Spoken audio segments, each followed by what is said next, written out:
Cosa vedere a Catania? Dimora del barocco siciliano. Catania è una città che nasce tra il Mar Ionio e il vulcano Etna e con il suo stupendo patrimonio architettonico.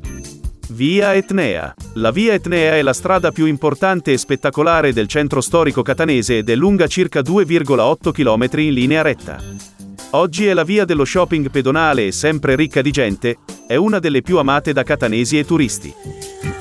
Cattedrale di Sant'Agata. Eretta nel periodo normanno, la cattedrale di Catania mantiene di questo periodo di costruzione l'abside e il transetto con un aspetto severo e potente.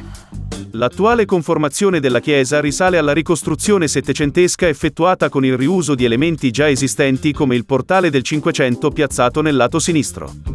Fontana dell'Elefante. Collocata in Piazza Duomo, la Fontana dell'Elefante è caratterizzata dalla statua in pietra lavica raffigurante un elefante, detto Liotru, e simbolo di Catania. Via Crociferi. A causa della qualità e bellezza degli edifici, soprattutto religiosi, che la fronteggiano, Via dei Crociferi è ritenuta la via più rappresentativa della Catania barocca. Castello Ursino. Edificato per volere di Federico II nella prima metà del XIII secolo, originariamente su un promontorio circondato dal mare, con mura cinquecentesche e più tardi danneggiato e ristrutturato più volte, il Castello Ursino è una costruzione quadrata, circondata da un fossato, con 4 torri cilindriche agli angoli. Palazzo Biscari. Questo edificio è noto soprattutto per l'imperdibile facciata sulla via Dusmet, decorato con cariatidi e balconi lautamente incorniciati con rilievi che dà particolare enfasi al gioco di cromatura utilizzato, che mostra l'opulenza di Catania nei secoli passati.